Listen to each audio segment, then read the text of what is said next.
मध्य प्रदेश के धार जिले से एक खौफनाक हत्याकांड की खबर सामने आई।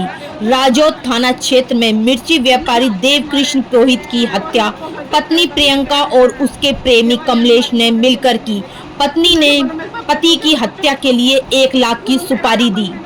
पुलिस ने फिलहाल दोनों आरोपियों को गिरफ्तार कर लिया है। इस मामले में समाज में कई सवाल खड़े कर दिए हैं। सबसे दर्दनाक पहलू यह है कि मृतक अपनी विधवा मां का एक लौता बेटा था। चिल्लाने की कोशिश करी तो बोला तेरे पति को मार देंगे। उसको चोट भी बहुत कितने जन थे? ये मेरे को 2 दिखे थे, बाकी इधर भी और थे। 2 से 3 लोग थे मेरे पास। से थे, कुछ था क्या? डंडा वंडा थे हथियार उनके पास। मारा काय से? मैं इनको मारा ये नहीं पता, उधर मेरे को बांध दिया था, उसके बाद इधर मारा। चाकू से मारा हुआ है।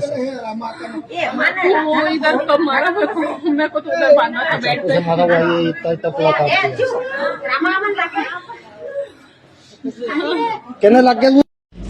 थाना राजौद अंतर्गत ग्राम गोंदीखेड़ी चारण से सूचना प्राप्त हुई थी कि देवकृष्ण पुरोहित और उनकी पत्नी प्रियंका पुरोहित अपने घर में रात को सोए थे।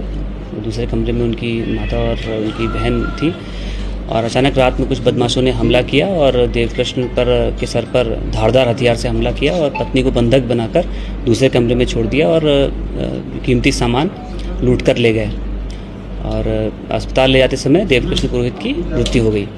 घटना की सूचना मिलते ही तत्काल पुलिस अधीक्षक एसडीओपी, डॉग स्क्वाड, साइबर की टीम और निकटतम थाने की सभी पुलिस टीमें थी, वो घटनास्थल पर पहुंची, घेराबंदी की गई और साक्ष्य संकलन किया गया और सभी साक्ष्यों का संकलन करने के बाद, प्राथमिक विवेचना करने के बाद और पूछताछ करने के बाद एक नाटकीय घटनाक्रम सामने आया, जिसमें ये पता चला कि ये किसी लूट अथवा डकैती की घटना ना होते हुए आपराधिक षड्यंत्र की घटना हुई और इसमें जो मृतक देवकृष्ण पुरोहित की पत्नी ने अपने प्रेमी कमलेश पुरोहित के साथ मिलकर एक पूर्व नियोजित तरीके से इस पूरी घटना की प्लानिंग करी और जो हत्यारा है उसको 1 लाख रुपए में देवकृष्ण पुरोहित की हत्या करने की सुपारी दी गई थी और वो रात्रि में इनकी जानकारी में घटनास्थल पर आया और उसने धारदार हथियार से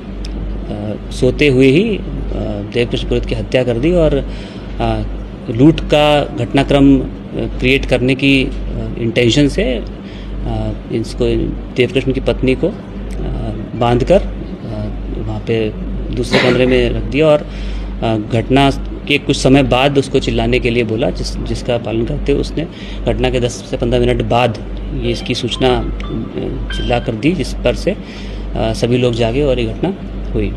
इसमें कुछ समय से देवकृष्ण की पत्नी और जो आरोपी कमलेश, इनका प्रेम प्रसंग चल रहा था, जिसको लेकर इनकी आपस में ये बात हुई थी और इसमें कमलेश को अरेस्ट कर लिया गया है और साथ में जो लूट का जो मशरूका था वो भी मृतक की पत्नी प्रियंका पुरोहित की निशानदेही पर उनके घर से ही बरामद कर लिया गया।